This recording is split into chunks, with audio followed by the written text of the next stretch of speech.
rencontres du RT14. L'actualité de la sociologie des arts et de la culture.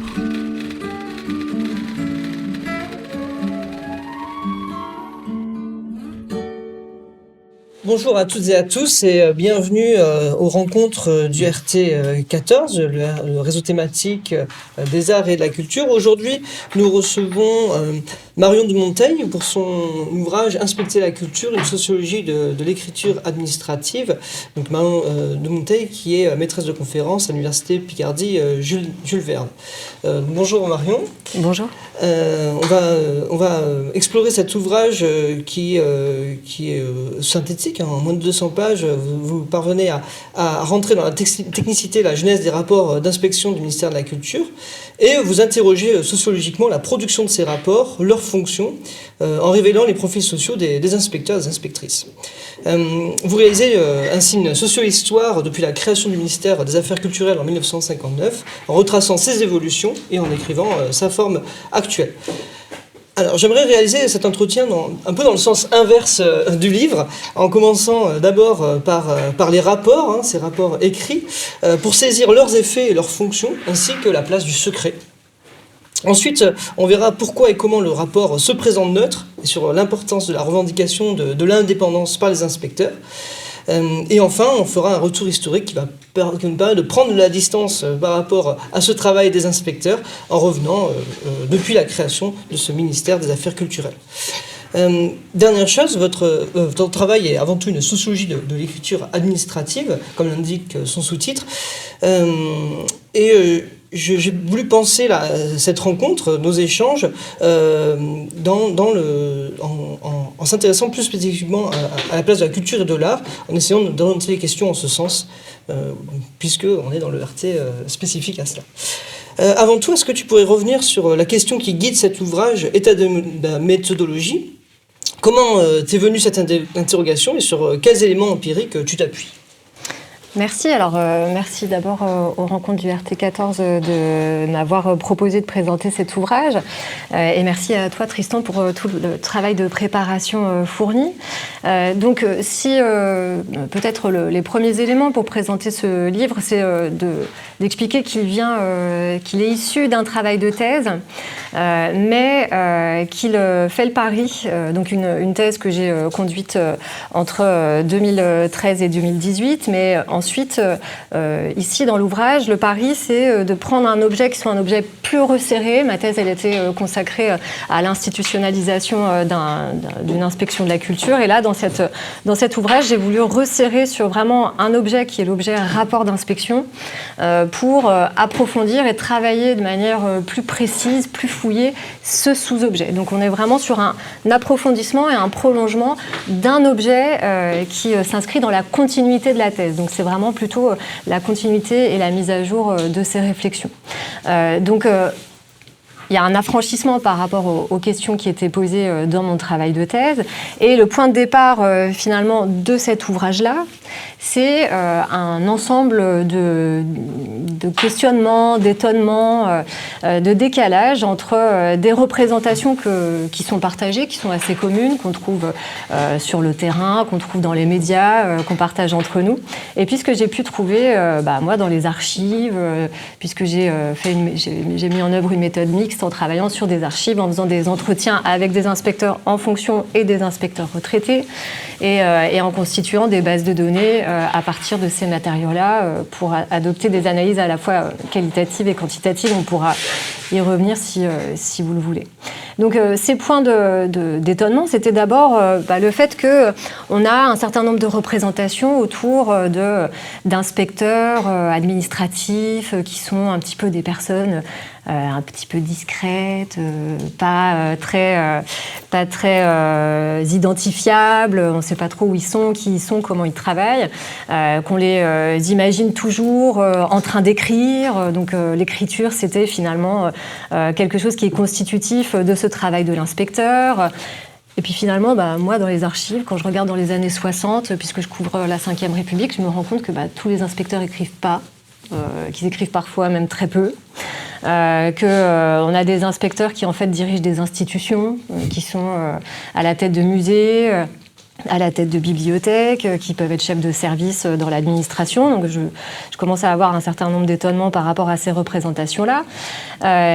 Et puis, il y a une deuxième tension qui est un discours qui est vraiment insistant sur les inspecteurs qui disent énormément, à la fois dans les textes qu'ils produisent pour parler de leur service, pas dans les rapports, mais dans ce qu'ils écrivent, parfois des petites notes pour présenter leur service, et puis dans les entretiens, qui revient toujours à dire « mais nous sommes libres, nous sommes indépendants, il y a une liberté de plume, etc. » Et donc cette indépendance, c'était vraiment quelque chose qui était revendiqué, sauf que là aussi...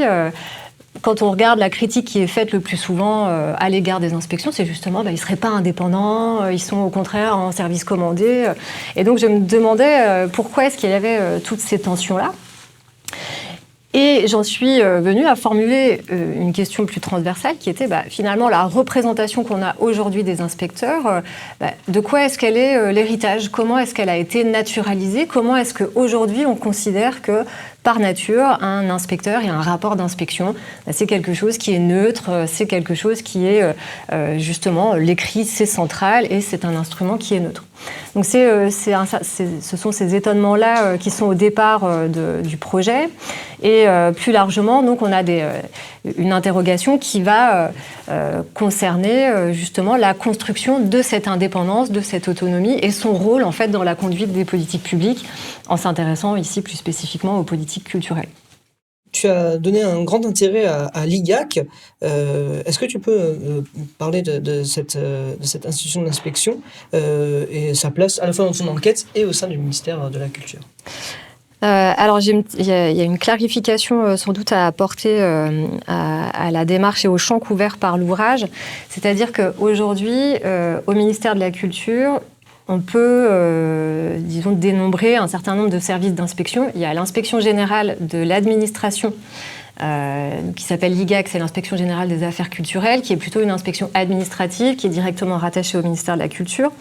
Il y a l'inspection générale des bibliothèques, qui a été intégrée dans une inspection plus large, éducation, sport, bibliothèque, qui est au ministère de l'Éducation nationale et de l'enseignement supérieur, et qui est mise à disposition du ministère de la Culture. Il y a une inspection qui se concentre sur la création, c'est l'inspection de la création, et il y a l'inspection des patrimoines, qui, par ailleurs, a elle-même été aussi absorbée dans un autre service. Peu importe. L'idée n'est pas de vous faire ici ce détail très compliqué et changeant de l'histoire de ces services, mais c'est de bien poser que l'ouvrage, il propose d'appréhender toutes ces inspections en même temps, sachant que ces inspections ne font pas toutes la même chose.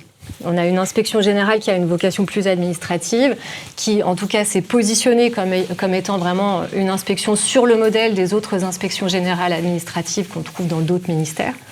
Et puis vous avez des inspections qui ont été à la faveur de luttes professionnelles, plutôt renvoyées à des inspections plus techniques, spécialisées, d'expertise, donc qui dans le domaine du théâtre, de la danse, de la musique, des archives, de l'architecture, etc. Donc on a en fait un ensemble d'inspections. Et l'IGAC est un service parmi d'autres dans ceux que j'étudie. Mais si on peut avoir l'impression qu'elle est au cœur de l'ouvrage, c'est parce que c'est un des services dont j'ai pu étudier le plus largement les rapports.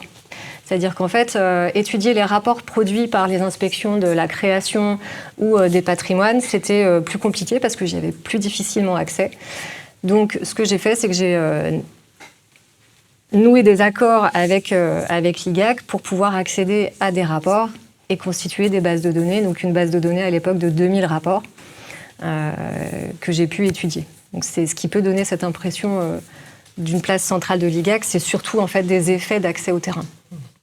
Ces 2000 rapports, ils vont avoir des effets très concrets quand on s'y penche et que tu décris dans l'organisation et l'attribution des moyens financiers et humains. Est-ce que tu pourrais donner des exemples de ces effets, de ces rapports ? Alors, je vais en profiter dans la réponse à cette question pour dire que un des arguments centraux de l'ouvrage consiste justement à se décaler par rapport à la question des effets des rapports. Pourquoi ? Parce qu'en fait, la question des effets... C'est un peu la question qui hante les inspecteurs. Est-ce que les rapports qu'on produit ont des effets? C'est un peu la veine de la critique qu'on peut trouver dans certaines fondations ou bien dans certains think tanks ou dans les médias, relayés par les médias, qui vont dire mais ce sont des services qui produisent des documents qui n'ont pas d'effet. Et l'un, en fait, des arguments centraux de l'ouvrage consiste à dire que la question des effets, elle fait quand même largement écran finalement à ce qu'est le rapport, quels sont les usages qui en sont faits. Et donc, l'objectif, c'est de se décaler par rapport à un questionnement en termes d'effets. Pourquoi ? Parce qu'en fait, dans l'ouvrage, ce qu'on essaye de montrer, c'est justement que les rapports, ils vont peut-être changer des pratiques, ils vont avoir justement des conséquences et ils vont être utilisés politiquement. On peut prendre un certain nombre d'exemples. Par exemple, la création, en 2007, a été créé un fonds dédié à la conversion des danseurs, qui étaient donc les danseurs et danseuses en fin de carrière, se posaient la question de comment est-ce qu'ils continuent leur vie professionnelle. Et donc il y a un fonds qui a été créé, qui est dédié à accompagner leur conversion. Il a été créé en 2007 et il a été créé à la suite, en tout cas il suit des recommandations qui ont été formulées dans un rapport de l'Inspection générale des affaires culturelles en 2004. Donc on peut, si on veut aller dans une mesure des effets, on peut trouver des effets qui sont assez simples à mesurer comme celui-ci. Est-ce que les préconisations sont suivies telles quelles ? Il y a d'autres exemples, notamment plus récemment, la refonte de la sécurité sociale des artistes-auteurs qui, lui, cette refonte, de la même manière, elle clôt aussi une série de 3 rapports d'inspection qui ont permis d'aboutir cette refonte dont je vous passe le détail ici. Mais on voit bien que l'approche en termes d'effets, c'est un leurre parce que finalement, elle suppose d'abord que l'un des objectifs premiers du rapport, ce serait un changement, ce qui n'est pas certain. Et c'est ce que je montre dans la suite de l'ouvrage. Est-ce que le rôle du rapport, c'est vraiment d'intégrer un changement ? Je ne suis pas sûre que ce soit vraiment le cas. Ensuite, le fait que les missions d'inspection, elles peuvent produire des effets par elles-mêmes au-delà du rapport. C'est-à-dire que parce qu'il y a une mission d'inspection, parce qu'il y a des échanges entre le personnel d'un établissement qui vit une crise sociale et un rapport, ça peut dénouer des choses et donc ça peut avoir des effets en soi, avant même la publication du rapport. Et puis, parce qu'il y a aussi une question qui est bien connue en sociologie de la culture, c'est celle de la réception et des usages des rapports, et que finalement, vous pouvez avoir des rapports qui ont des préconisations, mais qui servent, qui sont utilisés politiquement pour légitimer ou au contraire s'écarter de certaines orientations. Donc là, il y a un usage politique du rapport qui ne se traduit pas en termes d'effets. Est-ce qu'on met en place les préconisations formulées, mais qui va, au contraire, je vais donner un exemple précis, on y reviendra, mais il y a des marronniers dans les sujets de rapport, et notamment la question du régime de l'intermittence. Donc très régulièrement, il y a des rapports sur le régime de l'intermittence, et il y a un inspecteur qui me disait, de toute façon, au début des années 2000, il y a une commande qui a été faite par le ministre qui nous a amené à formuler un rapport préconisant la fin du régime de l'intermittence pour permettre au ministre de dire qu'il récusait le rapport. Et donc, c'était prévu comme ça. Le ministre a pu, de cette manière-là, faire un usage du rapport qui était en fait au service d'une politique différente qu'il voulait légitimer en récusant un rapport qu'il a commandé. Donc voilà, est-ce que ça veut dire que le rapport n'a pas eu d'effet parce qu'on n'a pas mis en place les préconisations qu'il contenait ? Je ne suis pas sûre que ce soit dans ces termes-là qu'il faille poser, en tout cas mesurer cette activité-là. Dans ton livre, tu compares ces rapports-là, qui sont effectivement très discrets des inspecteurs de ce ministère, à d'autres rapports qui sont faits par des cabinets privés. Et on voit qu'il y a cette discrétion est très importante, et notamment que le rapport a besoin du secret pour fonctionner, ce que tu affirmes. Pourquoi ? Comment ce secret il se manifeste ? Et qui il engage et qui il exclut ? Une des notions qui m'a beaucoup aidée à penser le rapport, c'est la notion du secret telle qu'elle est développée par Georg Simmel, et qui explique qu'en fait, dans le secret, ce qui finalement importe, c'est pas tellement ce que contient le secret, mais c'est le fait qu'il permet de distinguer ceux qui partagent le secret et savent qu'ils le partagent de ceux qui en sont exclus, qui ne connaissent pas le contenu du secret, mais qu'ils savent qu'il y a ce secret et qu'ils ne partagent pas la connaissance. Et c'est exactement le même fonctionnement. En tout cas, on peut faire un parallèle très fort avec le fonctionnement du rapport. Pourquoi ? Parce qu'en fait, la commande d'une mission d'inspection, le fait qu'une inspection vienne ou fasse une étude sur une politique et finit par se savoir. Il y a toute une mythologie autour des rapports. Il y a des fuites, on a organisé des fuites. Donc ça veut bien dire qu'on sait que les rapports existent, mais quand on les cherche, quand on essaye d'y avoir accès, c'est très compliqué. Ils ne sont pas archivés ou bien ils sont soumis à des conditions très restrictives d'accès. Même au sein des services d'inspection, entre services du ministère, ils ne peuvent pas avoir facilement accès aux rapports d'inspection, par exemple. Donc les services qui sont soumis à des inspections sont eux-mêmes en position d'exclusion. Et ça permet de construire et de consolider une connivence, en fait, entre certaines strates de l'administration qui savent, qui sont en position donc d'avoir ces liens, cette connivence entre eux, et ceux qui sont soumis au contrôle et qui n'ont pas accès au contenu des rapports. Et donc cette distinction-là, elle permet ensuite de prolonger la réflexion en comprenant que le rapport d'inspection, là où on pourrait se dire le rapport d'inspection, c'est donc un instrument d'action publique qui est là pour éclairer la décision, donc renseigner, produire de l'information, produire de la connaissance.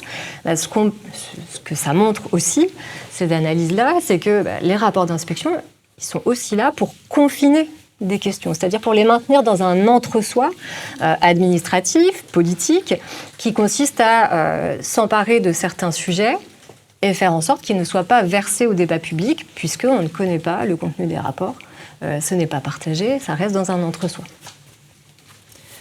Très bien, on va passer maintenant à la revendication de l'indépendance dont tu fais part dans cet ouvrage qui est central.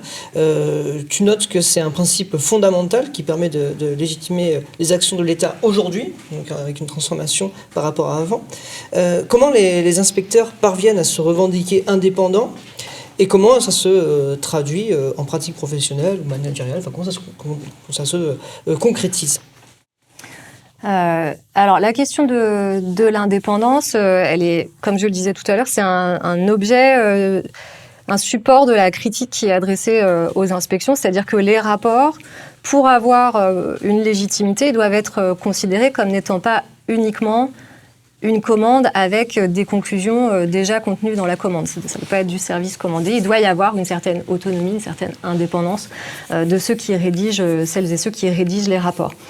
Donc cette indépendance, elle est centrale dans le travail de l'inspection. Sauf que l'indépendance, c'est quelque chose qui n'est pas aussi naturellement, ontologiquement, dans la définition des inspections, puisque quand on regarde la manière dont les inspecteurs travaillaient dans les années 60, c'était pas des gens qui étaient dans des bureaux distanciés du fonctionnement des services qu'ils contrôlaient. C'était au contraire des gens qui étaient très en prise avec la vie quotidienne de l'administration, qui géraient eux-mêmes des services, qui conseillaient et qui fabriquaient des textes de loi, même des politiques. Et donc à partir de là, la question de l'indépendance, on voit bien que, telle qu'on la connaît aujourd'hui, qu'on la définit aujourd'hui, on voit bien qu'elle est le résultat en fait d'une histoire, d'un investissement. Et donc ce que je montre dans l'ouvrage, c'est qu'il y a plusieurs voies d'investissement et de construction d'une façade de l'indépendance au sein de l'inspection, notamment par le fait que progressivement on va avoir une distanciation des inspecteurs par rapport à ces services. Les inspecteurs, ils ne vont plus gérer des services, ils ne vont plus gérer des musées, ils vont être mis à distance. Donc ils vont devoir être dédiés à leur mission d'inspection. Ce ne sera pas être directeur de musée et de temps en temps inspecteur, non, ce sera être inspecteur tout le temps. Et donc, il y a une autonomisation de cette manière-là par rapport à la vie des services. Et la création, la constitution, ça va s'accompagner de la constitution de supports en termes d'emploi. C'est la mise en place de corps d'inspection qui vont garantir aux inspecteurs justement d'être protégés contre tout risque de sanction, puisqu'ils appartiennent à un corps, donc leur progression de carrière, elle est fixée par le corps, et ils ne peuvent pas être, disons, rétrogradés ou sanctionnés pour leurs conclusions. Et entre parenthèses, c'est exactement ce qu'on voit aujourd'hui, puisque les corps d'inspection dans toutes les administrations sont mis en extinction. On pourra en reparler si vous voulez. Donc ça va être institutionnalisé, inscrit dans des positions. Et puis, cette indépendance, elle va aussi, mais on en reparlera, c'est surtout ce qui se traduit dans les transformations justement de la place de l'écriture qui va devenir centrale. L'inspecteur devient quelqu'un qui écrit de manière indépendante. Et pour le montrer, eh bien, le rapport va prendre une forme particulière. La forme rapport va changer tout au long de la Ve République. Ces évolutions-là, elles ne sont pas exclusives au secteur de la culture, aux inspections de la culture, puisque en fait, c'est ce que Bastien François et Antoine Vaucher ont analysé dans un livre il y a quelques années, en montrant qu'il y a vraiment un avènement d'une politique de l'indépendance dans l'administration, l'action publique, en particulier dans les pays occidentaux. En quoi ça consiste ? Eh bien, ça consiste à dire que, pour essayer d'être un peu synthétique, une des critiques qui a été adressée au fonctionnement de l'État et de l'administration depuis les années 70, on va dire 60, c'est cette idée que il y a une influence trop grande des politiques sur la conduite des politiques publiques et c'est pour ça que ça ne marcherait pas bien. La solution, quelle est-elle ? C'est ce qui est prôné par les réformes néolibérales, c'est de dire il faut mettre à distance le politique de la mise en œuvre des politiques publiques et pour ça, on va créer des institutions indépendantes qui vont être chargées justement de coordonner, de piloter, de contrôler la mise en œuvre de ces politiques. Et cette indépendance, qui devient donc centrale dans les politiques publiques, soit elle donne naissance à de nouvelles instances, soit des instances, des institutions anciennes comme les inspections vont investir la question de l'indépendance pour devenir elles aussi des institutions indépendantes qui sont garantes du bon fonctionnement des politiques publiques. Et donc c'est à l'intérieur de cette histoire-là en fait que la redéfinition des inspections et de leurs rapports s'inscrit.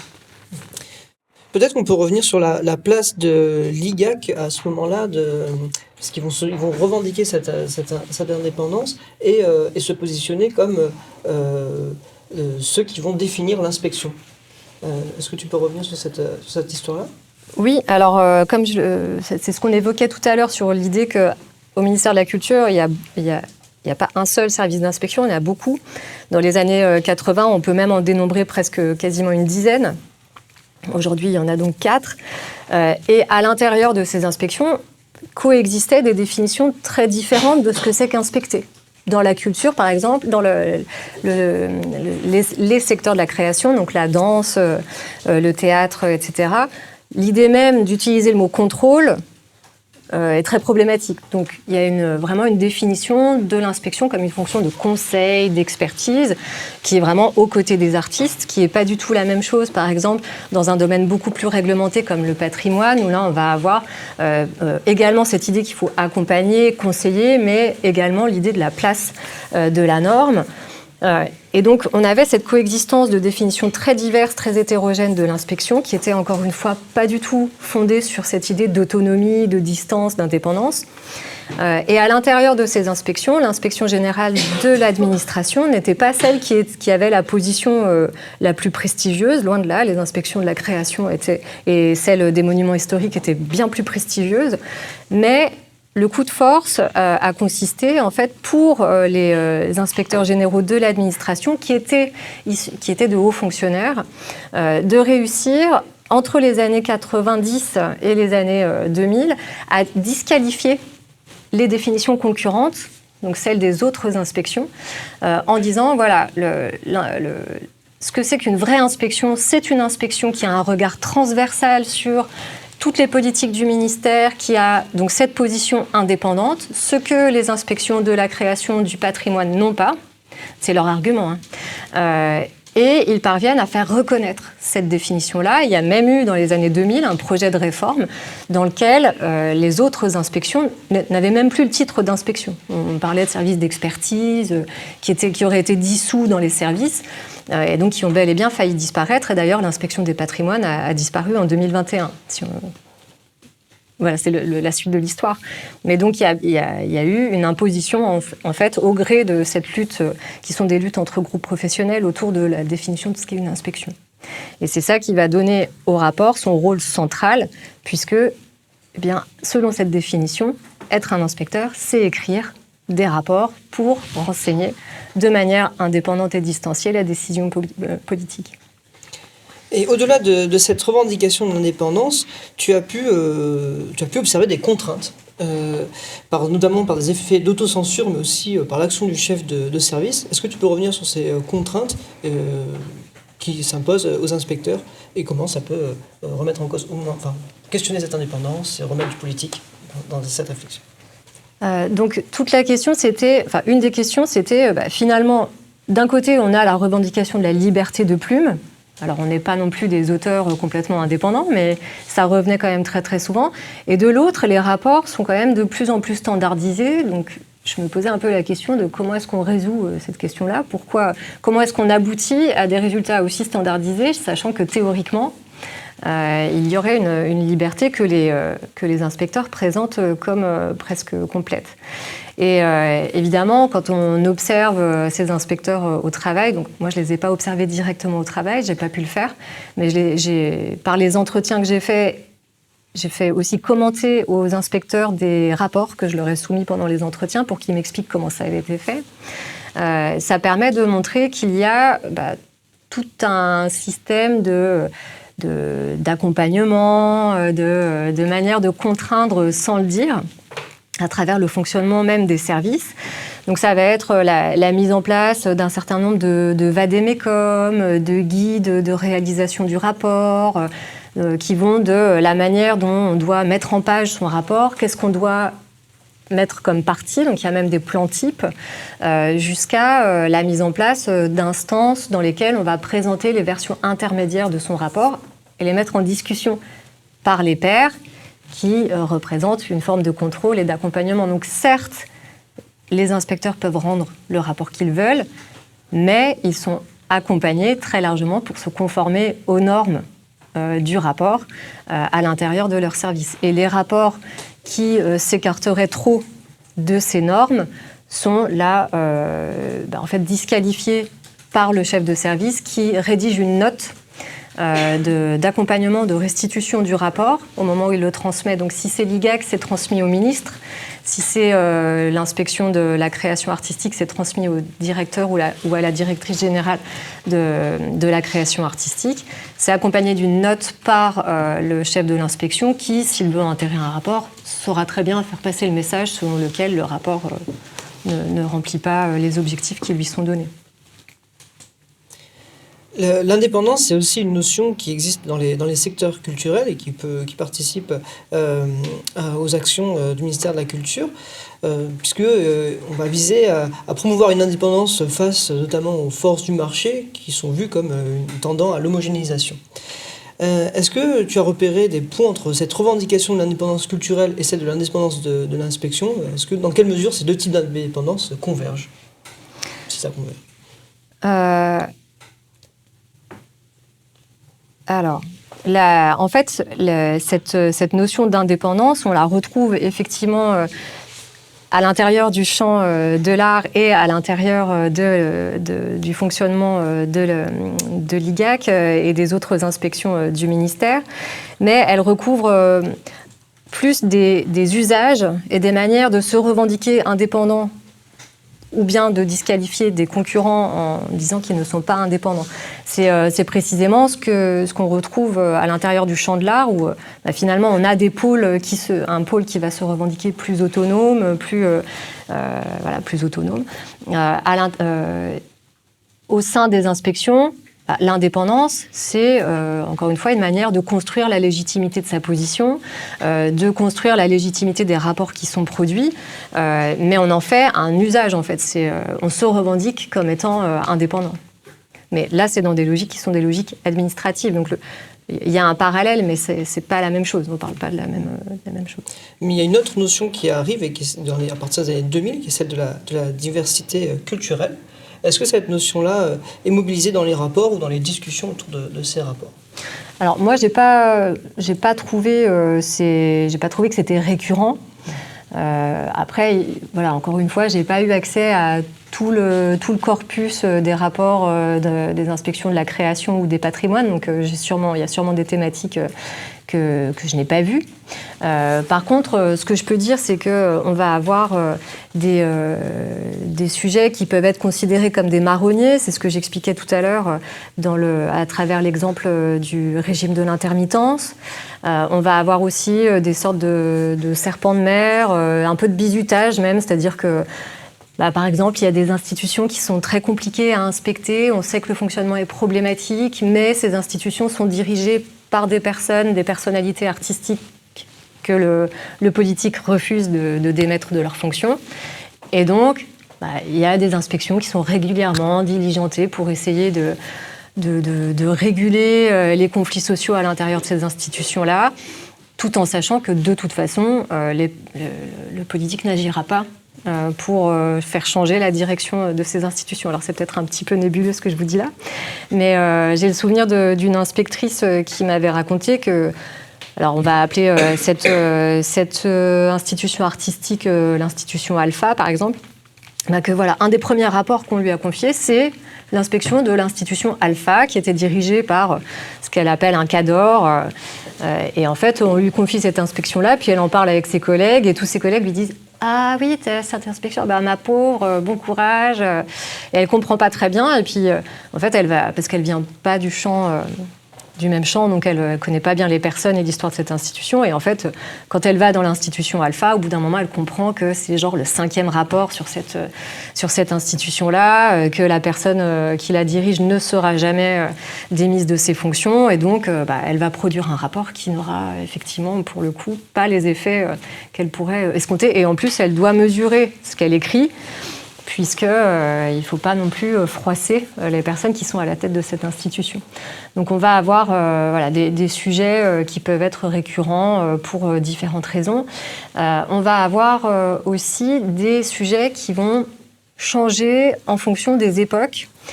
Si on prend, par exemple, dans les années 60, au moment où le ministère est en train de structurer certains réseaux, en particulier les centres dramatiques nationaux, puis toute la déconcentration culturelle qui se met en œuvre à ce moment-là, qui est impulsée à ce moment-là, eh bien, on va avoir des rapports systématiques, par exemple, sur des théâtres qui sont gérés par des municipalités ou qui sont en projet dans des municipalités.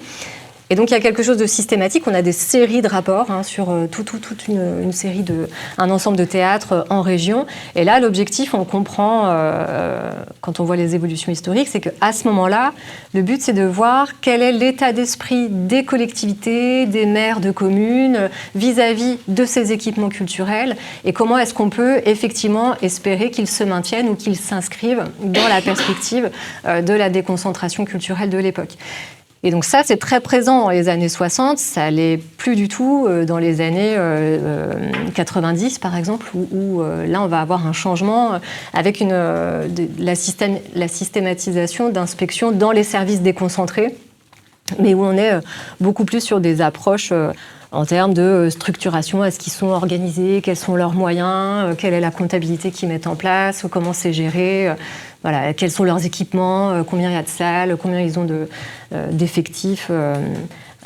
Donc c'est pas les mêmes types d'approches. Voilà, je peux pas dire que la diversité ou soit des sujets spécialement nouveaux mais ce que je peux dire, c'est qu'en tout cas, il y a des sujets qui sont récurrents à certaines époques et que ça change selon les époques. Je me permets de rebondir sur l'exemple que tu donnais à travers cette institution Alpha et le fait de produire des rapports dont on sait qu'il l'issue est condamné. Comment le vivent les inspecteurs et les inspectrices dans ce cas-là, notamment avec l'indépendance ? Est-ce qu'il y a une friction qui va se créer ou pas ? Quand un inspecteur voit son rapport entre guillemets enterré. Oui, qui sait qu'il n'aura pas beaucoup d'effets qui va être mis dans un placard, quoi. Alors, ça, on peut rapprocher ça de l'idée que, comment dire, oui, les inspecteurs construisent et vivent leur position comme étant la position d'agents indépendants. Mais il y a quand même des variations avec certains inspecteurs et certaines inspectrices qui considèrent que leur mission, c'est pas seulement de rendre le rapport, mais c'est peut-être aussi de s'assurer que les préconisations qui sont faites puissent être mises en œuvre. Et pour ça, on peut parler en fait d'une politisation des inspecteurs qui vont chercher à faire valoir dans certaines instances, auprès des ministres, auprès des collectivités, leur point de vue sur le dossier.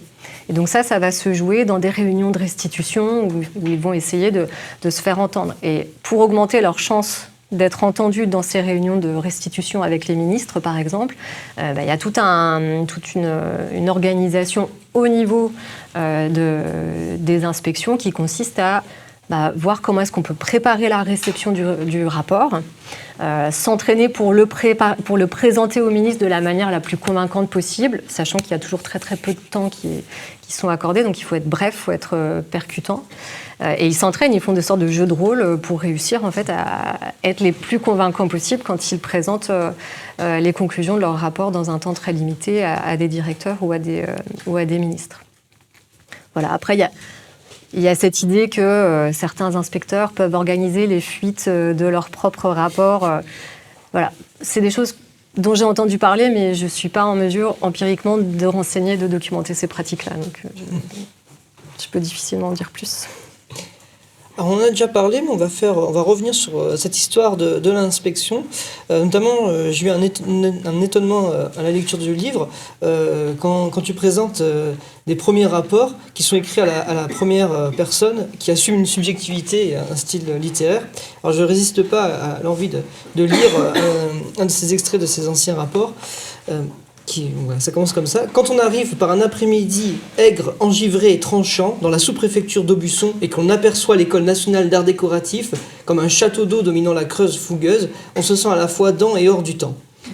Alors c'était quoi et c'était qui l'inspection dans ces années 60 ?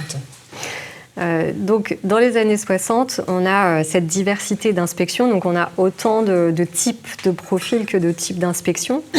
On va retrouver donc, dans les secteurs du patrimoine, qui sont des secteurs très réglementés et de longue date, on va trouver des inspecteurs des monuments historiques, qui sont vraiment des gens qui ont une grande expérience de l'administration. On va trouver des archivistes paléographes, donc des gens qui sont vraiment inscrits dans des carrières qui sont des carrières, disons, au service de l'État.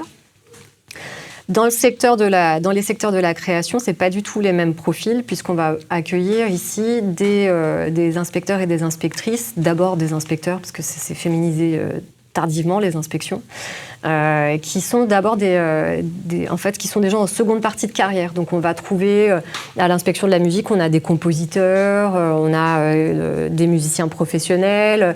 À l'inspection de la danse, alors qui se structure un peu plus tard, dans les années 70, sauf erreur de ma part, on a des danseurs en fin de carrière, des chorégraphes. Et en fait, donc à l'inspection de la bibliothèque, c'est des archivistes paléographes qui ont dirigé des bibliothèques le plus souvent, ou bien des services de grandes bibliothèques. Et puis, à l'inspection générale de l'administration des affaires culturelles, on a dans un premier temps, dans les années 60, des profils qui sont très particuliers. Pourquoi ? Je vais faire un tout petit détour historique. Parce que l'administration du ministère de la Culture... En fait, le ministère de la Culture, quand il a été créé en 1959, c'était pas du tout une administration attractive.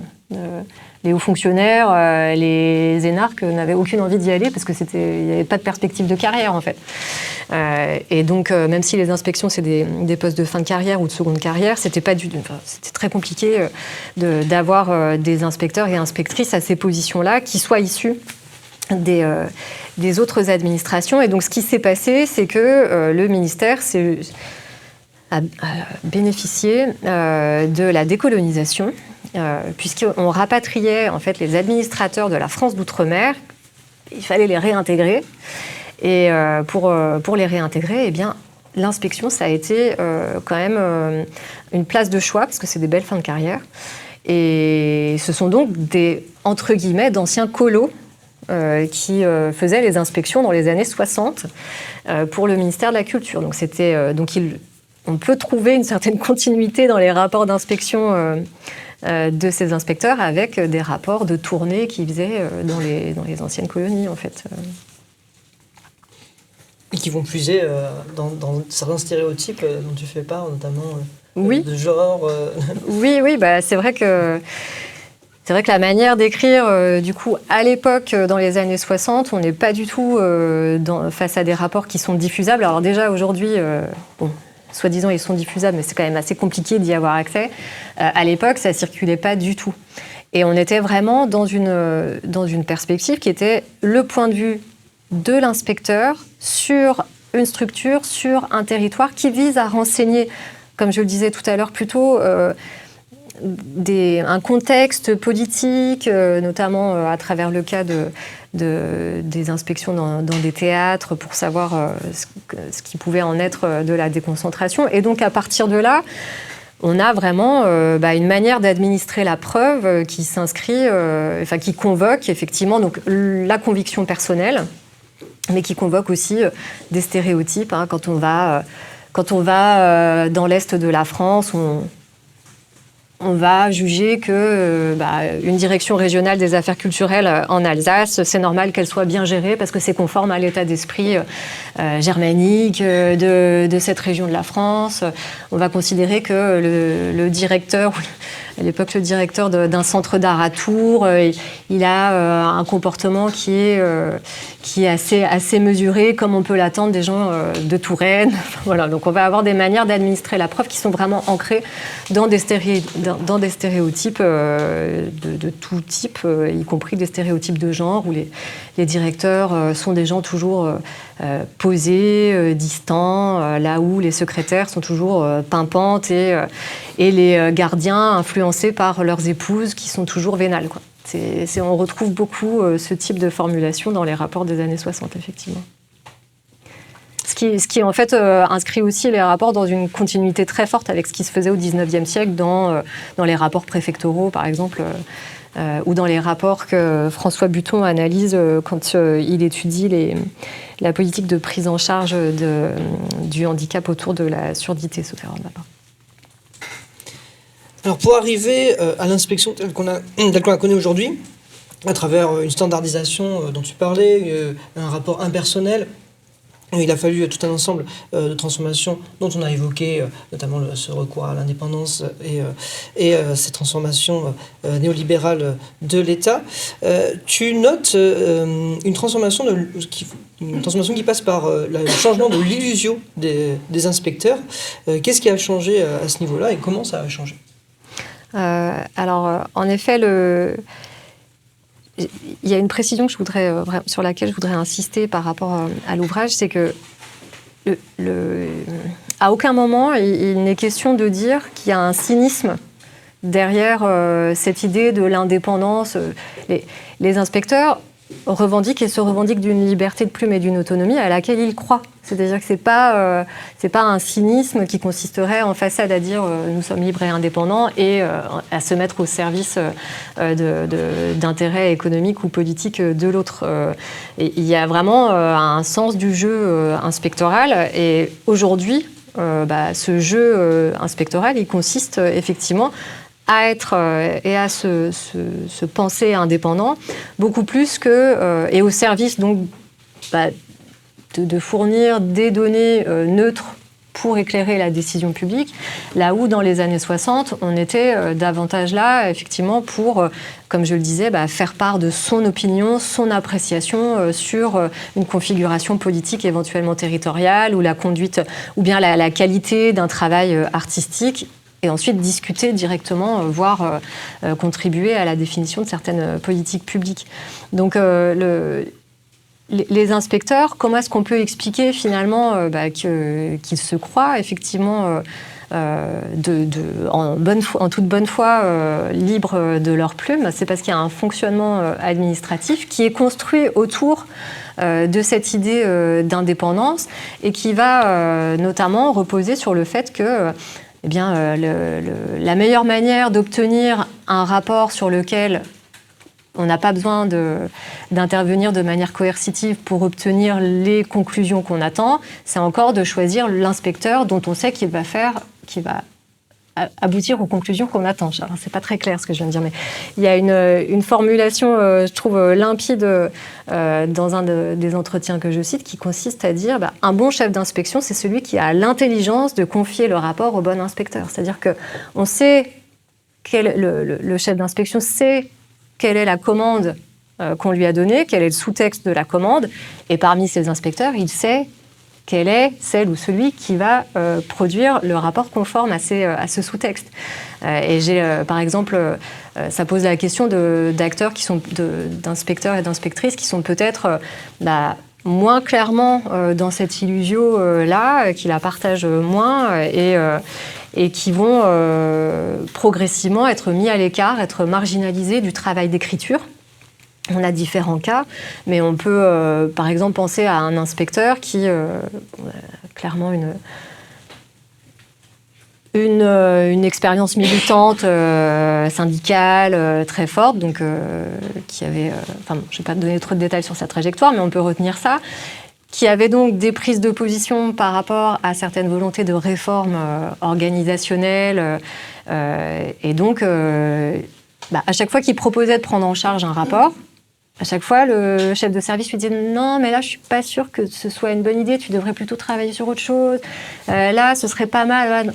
Ah, tu voudrais faire celui-là, mais non, pas cette fois, la prochaine fois. » Et au bout de 3 fois, 4 fois, cet inspecteur, il a compris que ce n'était plus la peine. Et donc, il s'est mis hors jeu lui-même.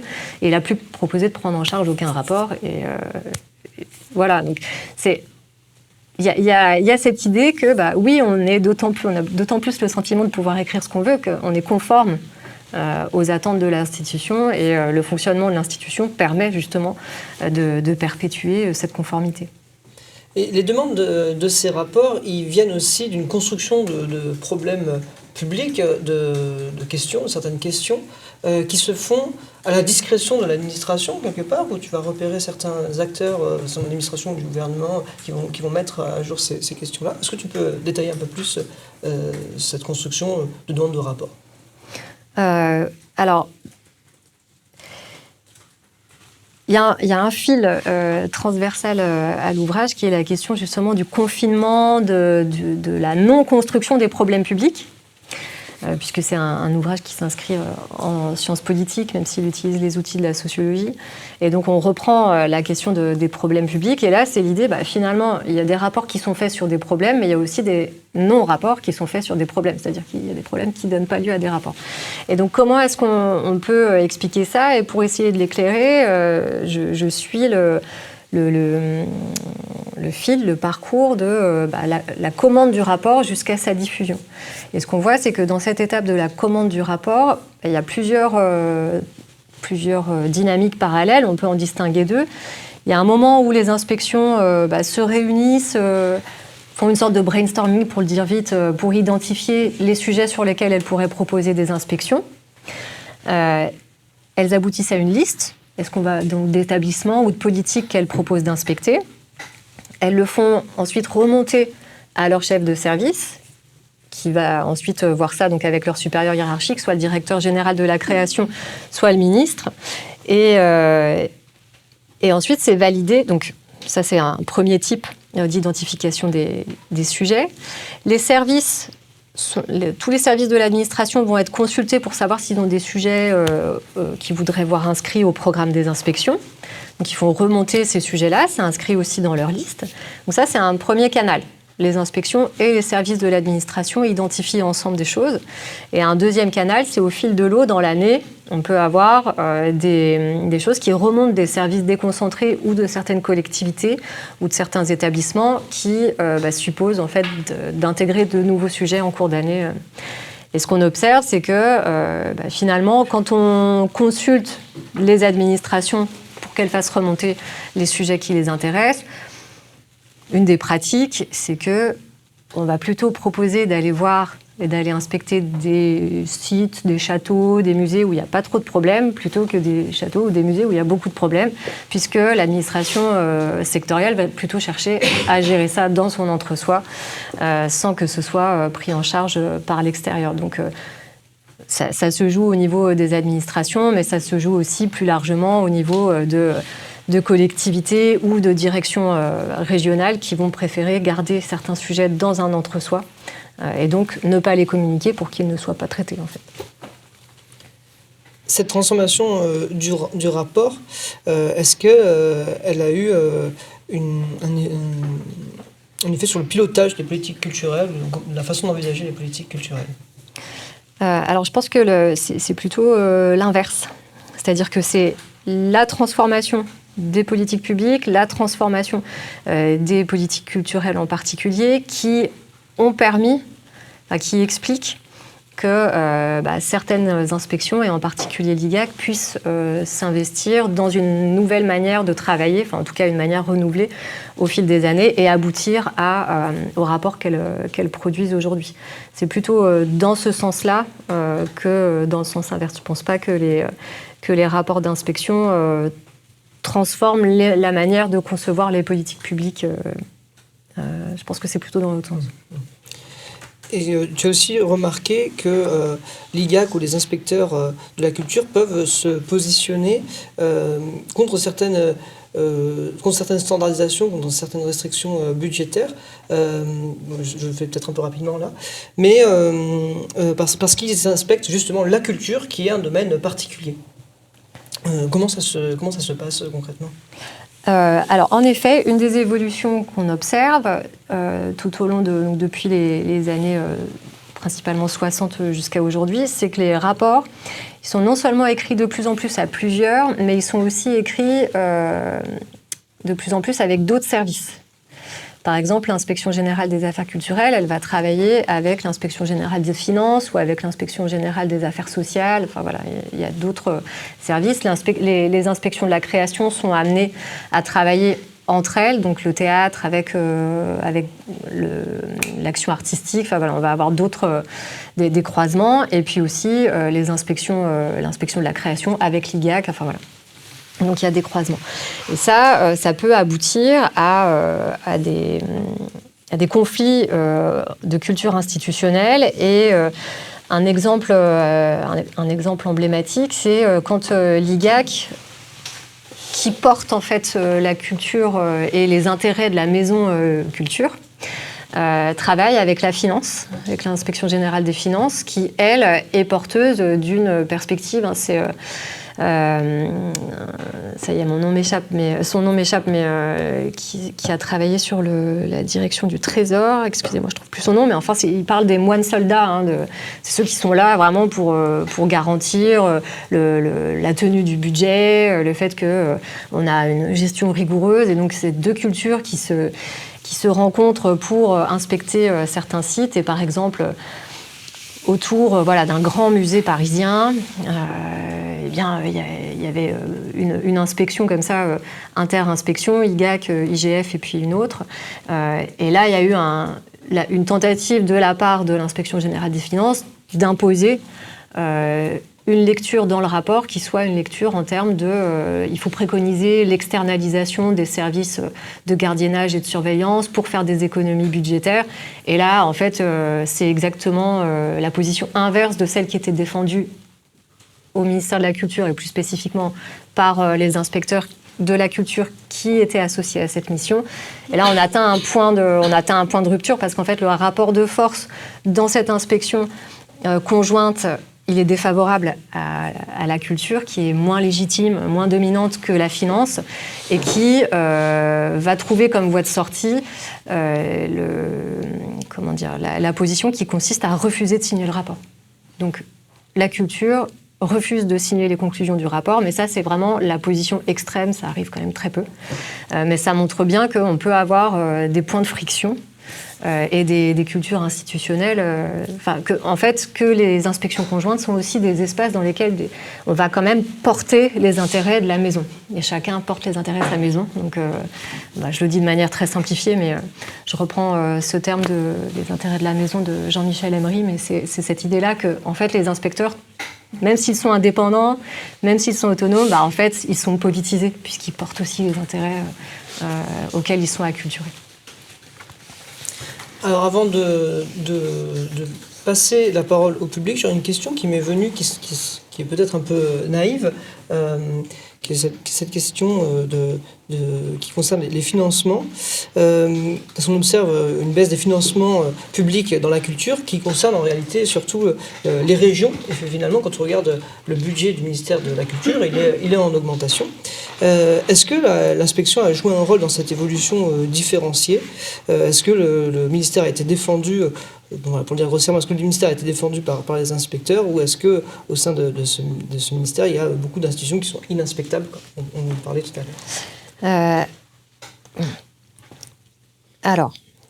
Je parle avec beaucoup de précaution parce que toutes les inspections n'interviennent pas aux mêmes endroits, donc au même moment de la discussion budgétaire, et il est certain que les missions d'inspection administrative doivent probablement contribuer à documenter la ministre et les directions générales quand elles font leur travail de préparation budgétaire.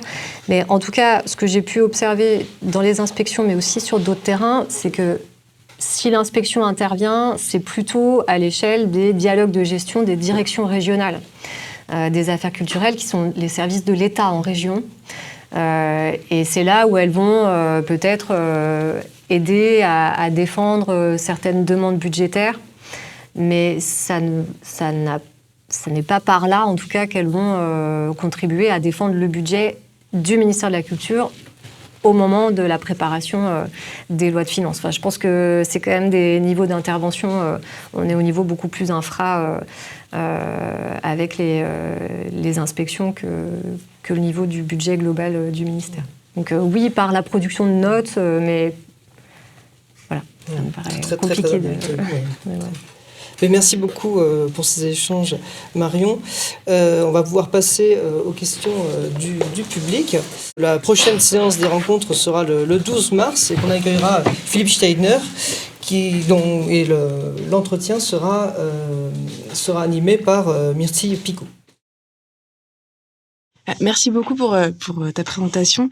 Moi, j'aurais bien aimé t'interroger sur l'écriture en elle-même, et je me demandais si tu pouvais nous en dire un peu plus sur la manière dont cette écriture est structurée, comment, à partir de quels éléments on assoit son expertise, et puis ces inspecteurs et inspectrices, comment ils apprennent à écrire comme ça? Est-ce qu'ils doivent désapprendre des manières d'écrire? Est-ce que ça se fait plus ou moins facilement? Et puis pareil, dans ta présentation, tu as évoqué le fait de défendre son expertise, de défendre son rapport au ministère. Alors ça a aiguisé ma curiosité. Je me suis demandé comment, tu parlais d'entraînement.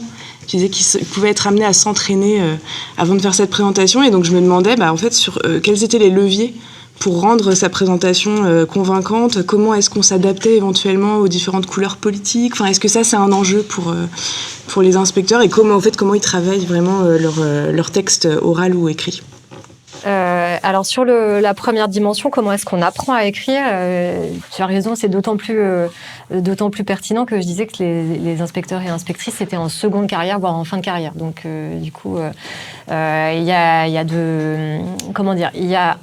un apprentissage qui est pris en charge par les pairs, parce qu'il n'y a pas de formation. Et qu'il y a parfois des distances plus ou moins grandes, mais parfois très grandes avec les cultures administratives. On peut avoir des gens qui ont dirigé des établissements culturels, donc la note administrative, ils voient à peu près ce que c'est. Mais on en a d'autres qui viennent de services de communication. La note politique, c'est pas exactement ce qu'ils savent faire, ou bien même qui étaient auteurs, autrices. Et donc, il y a un apprentissage qui est fait par le biais du compagnonnage. Les nouveaux inspecteurs et inspectrices, leur première mission, ils les font avec quelqu'un. avec un collègue ou une collègue. Et ensuite, il y a tout un processus donc, d'écriture où ils vont écrire leur première partie du rapport, enfin les premières parties qu'ils ont à écrire dans le rapport. Il va y avoir des ajustements et puis ensuite, deuxième moment d'ajustement, c'est les discussions par les pairs, donc dans certaines petites cellules, je ne sais plus, le nom varie en fonction des services, donc des petits espaces où on va discuter entre pairs du rapport, etc. Donc on va petit à petit accompagner cet apprentissage. Et ce qui peut être emblématique, c'est deux cas complètement extrêmes. Entre, d'un côté, une inspectrice générale de l'administration des affaires culturelles qui venait de l'extérieur de l'administration. Enfin non, c'est pas tout à fait ça. C'était la secrétaire d'un grand président de la République. Et elle faisait des notes. Une bonne partie de sa carrière, ça a été de faire des notes à destination du président de la République, qui étaient extrêmement concises. Et donc, quand on lui demandait des rapports d'inspection, son chef de service se retrouvait avec 2 pages et ça ne correspondait pas vraiment aux standards des années 90 où elle travaillait. Donc, il a fallu lui apprendre à écrire plus et davantage déployé. Et le deuxième exemple d'apprentissage, c'est une inspectrice qui a une culture scientifique, qui arrive avec une culture scientifique, donc elle source absolument tout ce qu'elle écrit, elle fait un rapport comme on écrirait un article, quoi. Et là, c'est ses collègues qui lui disent « Écoute, c'est pas possible, tu vas trop loin, on comprend plus ce que tu veux dire. » Enfin voilà, donc l'ajustement, il va se faire comme ça par les collègues. Donc après, j'imagine qu'il y a des manières sans doute de se rappeler à l'ordre, mais ça, comme je n'y ai pas assisté, j'ai juste ces exemples-là.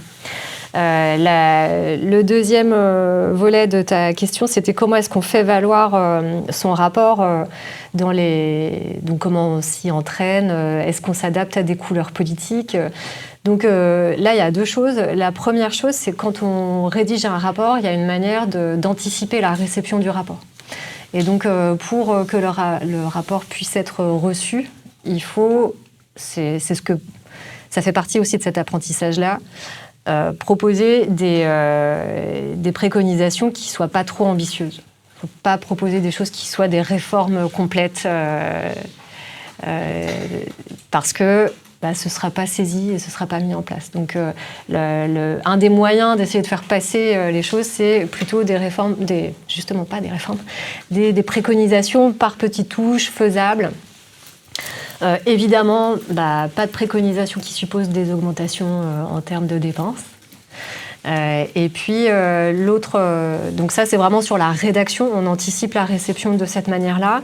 Donc après il y a toute une formalisation des rapports avec les années, et en particulier ces standardisations qui consistent, si vous avez croisé quelques rapports récemment, vous avez, et dans la recherche quand on répond à des commandes c'est pareil, on a le rapport, plus une synthèse de 10 pages, plus une synthèse de 2 pages, plus un résumé. Voilà, c'est un peu ça. C'est à différents niveaux en fait de digestion. Donc on travaille la réception comme ça aussi. Et puis on va travailler la réception au sens de vraiment au moment de cette réunion, comment on fait pour se faire entendre, sachant que comme le disait une enquêtée, vous arrivez en réunion de restitution, donc vous êtes là pour présenter vos préconisations, vous avez peu de temps et de toute façon tout le monde est sur son téléphone, les membres du cabinet sont sur leur téléphone, les conseillers techniques aussi, personne ne vous écoute. Et donc là, ce qui avait été mis en place à une époque, notamment à l'IGAC, c'est qu'il y avait une chef de service qui avait fait du cabinet, qui savait quels étaient en fait justement les attendus et qui formait par des jeux de rôle, les inspecteurs, avant la réunion. Donc, elle jouait le rôle du conseiller technique ou du ministre et l'inspecteur ou l'inspectrice faisait sa présentation et elle le corrigeait, quoi.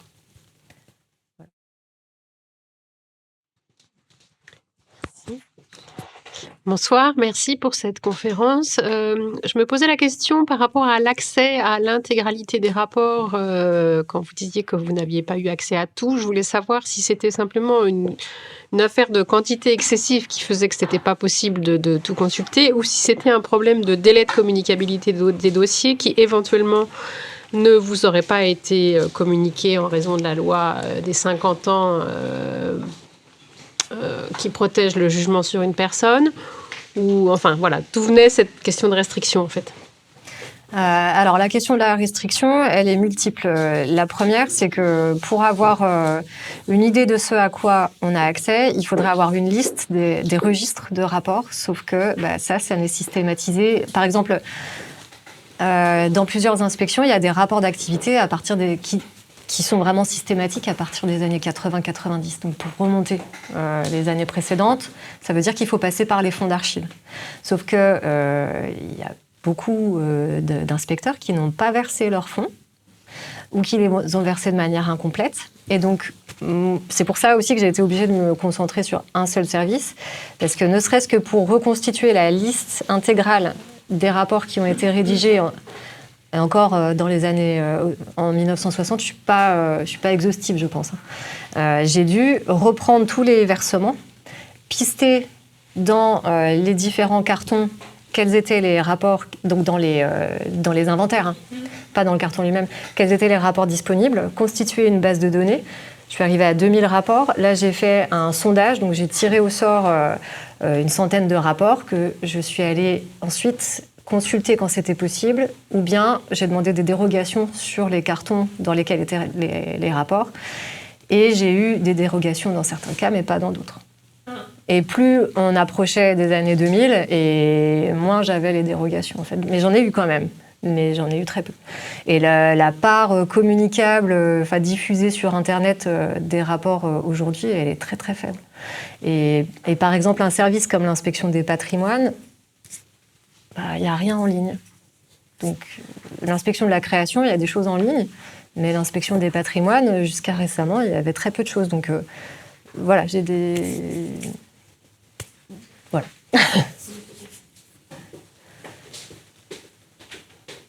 Donc, j'ai contourné, quoi. Merci, je pense que ma question va bien suivre. La question précédente, c'est pas méthodologique, mais je voulais avoir des informations à propos de... Vous avez parlé de cette idée de secret et que le rapport n'avait pas vraiment vocation à être un élément du débat public. Et je voulais savoir si peut-être dans les années plus récentes, il y avait des changements par rapport à cet usage, parce que je pense typiquement à la Cour des comptes, il y a la politique du 100% publication qui est entrée en vigueur, des rapports qui autrefois étaient réservés à l'institution et aux parties prenantes, on va dire, sont maintenant publiés.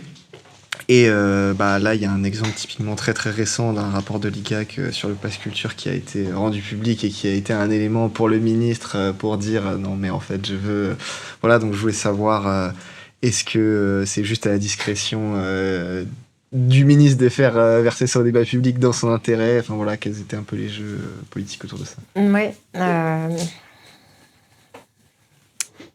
Alors, merci pour cette question. Je vais faire une réponse qui peut-être va trop loin. Mais je pense qu'il y a vraiment des cultures institutionnelles propres aux inspections, et en tout cas au niveau du ministère de la Culture.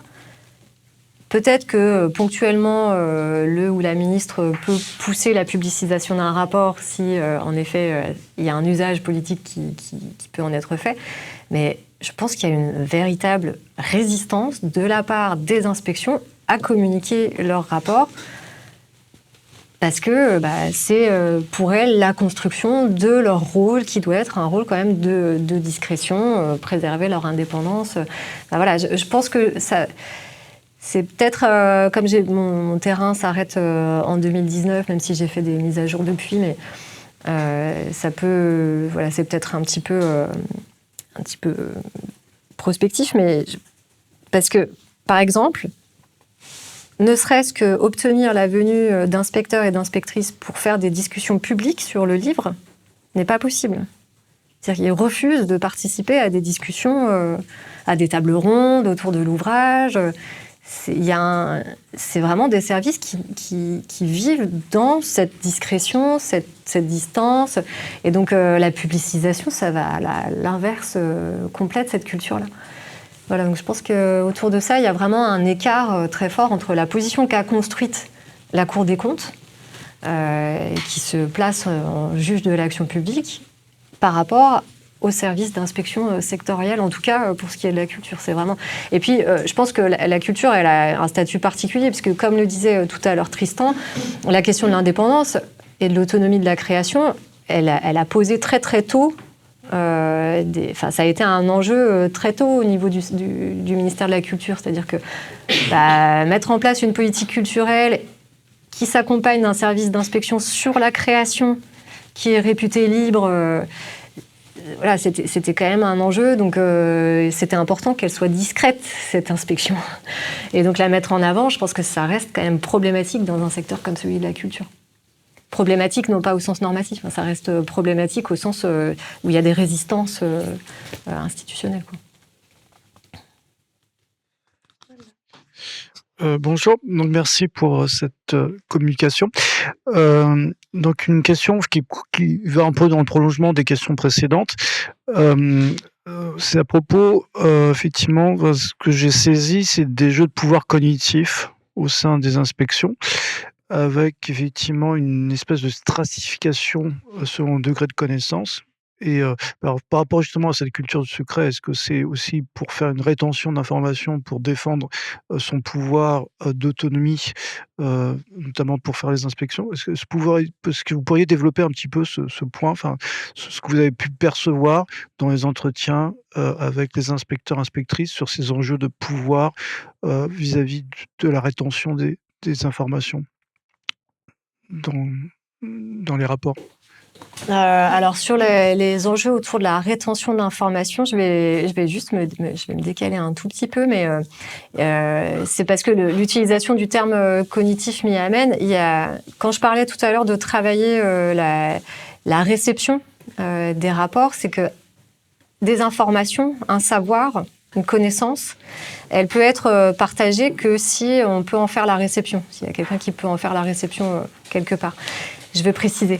C'est que dans les rapports, pour que les propositions qui sont faites soient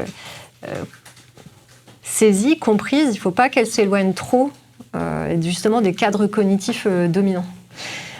Sinon, c'est le rejet, l'enterrement du rapport. Et donc, parfois, ce n'est pas forcément une volonté de rétention d'informations, mais c'est que les propositions qui sont faites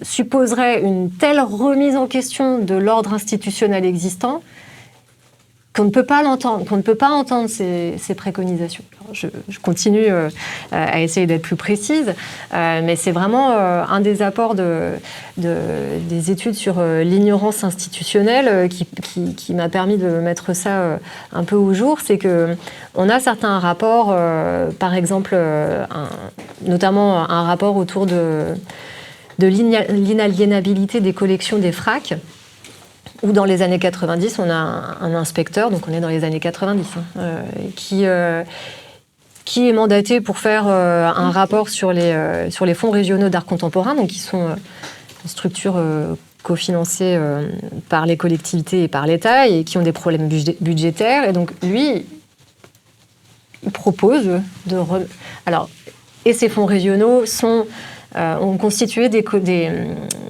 collections, des fonds d'œuvres qu'ils ont achetées sur le marché, et donc en théorie ne peuvent pas remettre en vente. Et donc là, cet inspecteur dit voilà, est-ce qu'on ne peut pas se dire qu'une manière de combler les déficits de ces FRAC, c'est peut-être de remettre en vente, remettre en circulation certaines des œuvres qui sont dans les collections.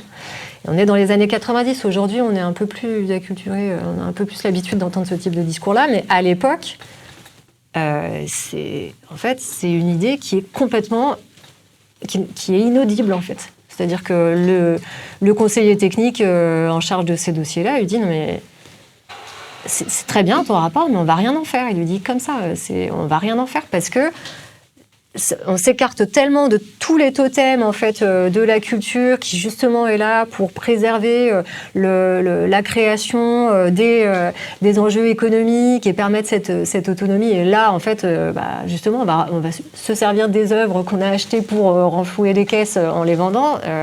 C'est quelque chose qui n'est pas concevable et donc il n'y a pas de connaissance produite, quoi. C'est-à-dire que le rapport il n'est pas diffusé parce qu'il n'est pas recevable il s'éloigne trop des cadres dominants. Et c'est ce qui permet aussi, à travers ce prisme de la question du secret, de l'ignorance institutionnelle, d'aller un peu plus loin en se disant, finalement, c'est pas... Il n'y a pas de cynisme à se dire on produit des connaissances, mais on va les garder dans un entre-soi. C'est aussi plus institutionnellement que le rapport, il est plutôt là pour conserver l'ordre institutionnel existant, pour permettre la continuité des institutions et pas pour introduire des ruptures qui ne sont pas audibles, en fait, qui ne sont pas recevables.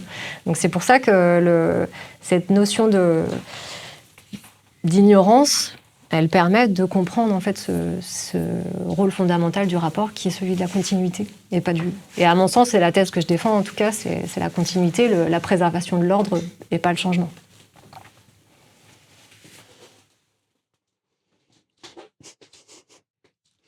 Je voudrais aussi poser une question. Merci beaucoup pour cette présentation passionnante. J'avoue que j'ai été très intéressée par ce que tu disais et ce que permet ton travail aussi de montrer malgré tout, en décalant le regard de la socio-histoire de la construction d'une forme de groupe professionnel. Et je voulais juste d'abord une précision parce que c'est pas évident. Au début, tu dis beaucoup qu'avant c'était... plutôt administratif, à l'inspection administrative, mais plutôt aussi des parcours artistiques ou d'administration culturelle. Et est-ce qu'il y a eu vraiment une évolution? Parce que je crois que dans tes réponses, tu as dit qu'il y a encore des gens qui sont en deuxième partie de carrière, plutôt dans les inspections création artistique, j'imagine. Est-ce que ça a changé? C'est-à-dire, est-ce qu'il y a aussi des profils administratifs qui se retrouvent dans cette inspection-là? Et mon autre question, c'est peut-être une remarque, mais j'ai trouvé aussi très intéressante la partie sur les années 60 où on décrit les régions de France de différentes manières. Et je me demandais, est-ce que c'est pas aussi un tournant de la fin de l'unification finalement de l'État et d'une logique nationale est-ce que c'est pas un moment charnière et que c'est pas que la question de la colonisation et que du coup finalement aujourd'hui on a plus de facilité à décentraliser puisque l'État a pris enfin la place qu'il voulait prendre avec ses évolutions dans les années 60 et 70. Je sais pas, est-ce que c'est aussi une impression qu'on peut retrouver dans des rapports ou pas? Merci. Alors, je vais répondre d'abord à la deuxième, après à la première. En effet, les inspections, elles participent à l'institutionnalisation de secteurs politiques. Et cette institutionnalisation, comme tu le dis, elle consiste à construire une politique qui soit une politique nationale, donc applicable à un secteur, mais sur tout le territoire de manière homogène. Et donc, les rapports d'inspection, tu as complètement raison, c'est vrai que je n'avais pas présenté ça comme ça, mais c'est une bonne piste. Ces rapports d'inspection, ils accompagnent ce mouvement d'institutionnalisation. Et donc, à partir de ce moment-là, ils en sont aussi le reflet, avec aujourd'hui, comme je le disais, des formats qui sont beaucoup plus standardisés, mais qu'est-ce que ça veut dire en fait que produire des rapports standardisés sur des secteurs entiers? Ça veut dire qu'on considère que le centre d'art de Poitiers, il est comparable au centre d'art je sais pas, d'Amiens, de Nancy, de Nantes. Et donc ça veut dire qu'on va, avec l'inspection et la rédaction des rapports, ce qu'on accompagne et ce qu'on construit, un rapport, c'est pas juste la description d'une réalité, le rapport, il construit la réalité qu'il décrit. Et donc, à partir du moment où on va mettre en équivalence, parce qu'on fait des rapports comparables, construits avec les mêmes plans, utilisant les mêmes arguments, pas forcément les mêmes conclusions, mais sur des institutions différentes, ça veut dire qu'on pose un principe de commensurabilité. C'est comme en méthode quantitative. On rend les choses comparables. Et donc, on suppose qu'elles sont comparables. Et à partir de là, on les construit comme comparables. Et donc, on peut faire ça sur tout le territoire. Et donc, en effet, c'est une dimension importante du rapport de construire cette commensurabilité et à partir de là, de simplifier aussi. C'est-à-dire que la culture, ça devient une politique comme les autres, sur laquelle on peut appliquer des indicateurs comme sur les autres, puisque les choses sont comparables. Voilà. Donc ça, c'est un premier élément de réponse. Et concernant les profils des inspecteurs, effectivement, on voit des évolutions dans les profils qui sont en partie imputables à l'institutionnalisation des positions, puisqu'il y a des corps des corps de la fonction publique qui ont été créés pour accueillir des inspecteurs, même si aujourd'hui on revient en arrière. On fait autre chose, c'est-à-dire qu'on les met en extinction, peu importe. Donc il y a eu une institutionnalisation, donc ça a conduit à publier des fiches de poste, mettre en place des concours éventuellement. Tout ça, c'était pas fait jusqu'aux années 80 où on recrutait les gens par cooptation. Je veux dire, il n'y a pas de dénonciation de ma part, mais c'était les pratiques qui étaient celles qui prévalaient à l'époque. Donc là, il y a eu une institutionnalisation, donc il faut quand même avoir un certain type de diplôme, un certain parcours derrière soi. Et puis la deuxième chose, c'est que en fait, les parcours, les politiques de l'emploi culturel et de la formation depuis les années 80, elles ont énormément professionnalisé le secteur. Et donc les gens qui arrivent aujourd'hui à l'inspection, c'est des gens qui en fait ont une pratique administrative antérieure, qui n'est pas forcément interne à l'administration centrale, mais parce qu'ils ont dirigé des compagnies, parce qu'ils ont dirigé des établissements. Voilà. Merci beaucoup pour cette présentation passionnante. J'avais une question méthodologique aussi, face à cette culture du secret. Comment on négocie ça en entretien ? Quelles limites, quelles ficelles tu as pu déployer ? Quelque chose d'assez intriguant à mesure que tu déploies ce point-là. En fait, ça a été compliqué. Enfin, toutes les thèses sont compliquées, hein. Et épanouissantes et merveilleuses, mais voilà. Et donc, on s'ajuste à ce qu'on peut. Et donc, moi, j'étais arrivée très naïvement en me disant, je vais faire de l'ethnographie. Bon, en fait, non. Ça n'a pas été possible, puisque j'ai eu un refus de terrain très, très vite. Donc, c'est pour ça que je suis passée par les archives. J'ai fait 2 ans d'archives avant de réussir à négocier des entretiens. 2 ans d'archives, et j'ai identifié des inspecteurs qui étaient à la retraite, que j'ai réussi à contacter. Donc j'avais quand même des témoignages plutôt de personnes qui étaient plus en fonction. Et ensuite, au bout de 2 ans, 3 ans même, c'est débloqué. Alors là, c'était d'abord avec l'IGAC, justement, la possibilité de faire des entretiens avec tous les inspecteurs que je voulais. Donc ça, c'était déjà premier point, négociation d'accès, ça a été compliqué. Ça a été long, quoi, c'est tout. Et ensuite, en entretien, ce que j'ai fait, c'est que je suis arrivée avec, pour chaque inspecteur, et c'est pour ça que les 2-3 ans, ils ont été quand même bien utiles, parce que pour tous les inspecteurs, j'avais la liste des rapports qu'ils avaient écrits. Et donc j'arrivais en entretien avec la liste des rapports, avec 2 exemples de rapports, et comme ça, je leur faisais commenter des choses. Donc, il y en a qui restaient très synthétiques, et il y en a d'autres qui se livraient davantage. Mais ça, c'était vraiment la situation d'inspection. Donc, on faisait d'abord un entretien, quelques éléments sur leur parcours professionnel, et puis j'avais une grille d'entretien sur des questions que je posais systématiquement à tous. Mais après, il y avait vraiment un travail sur le rapport lui-même, quoi, pour essayer de leur faire raconter des choses, parce qu'en fait, les missions, elles se succèdent, et si on a en entretien que des récits sur les missions les plus qu'ils ont retenu, qu'ils ont en mémoire, c'est quand même que c'est des trucs exceptionnels, et c'était pas que ça que je voulais éclairer, quoi. Voilà. Donc les méthodes mixtes, pour moi, aujourd'hui c'est la norme, mais en tout cas, moi, ça m'a permis de sortir d'une impasse en termes d'accès au terrain, quoi, ça c'est sûr. Je reviens sur une question qui a déjà été posée à propos effectivement de la communication, donc accessibilité ou non accessibilité des rapports. Effectivement, vous avez évoqué, donc il faut négocier des dérogations. Quand effectivement ces rapports ont été écrits depuis moins de 50 ans, par exemple. Parallèlement, vous avez indiqué que c'était plus compliqué du côté de des inspections de la création, des inspections du patrimoine par rapport à l'IGAC. Et quels sont, quand vous avez sollicité la communication de certains rapports, est-ce qu'on vous a donné des raisons pour des refus? Est-ce que ces raisons, elles tournent autour, par exemple, ce sont des rapports qui portent sur des personnes privées, donc ils ne vont pas porter atteinte à la vie, à la réputation de ces personnes, etc. Les questions, donc, est-ce qu'on vous dit non, c'est pas possible, sans aucune raison, ou quand même, est-ce qu'on essaie de justifier les raisons du refus?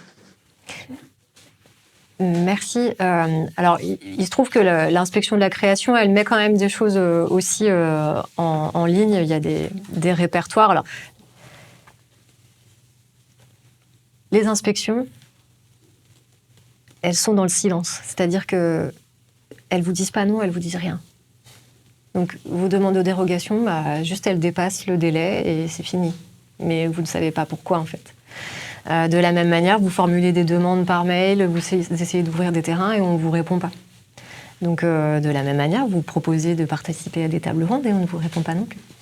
Donc, c'est le silence. Et ça correspond très très bien, je n'avais pas fait le rapprochement, mais en effet, c'est le silence. On n'a pas accès, on n'a pas de réponse, on ne sait pas pourquoi.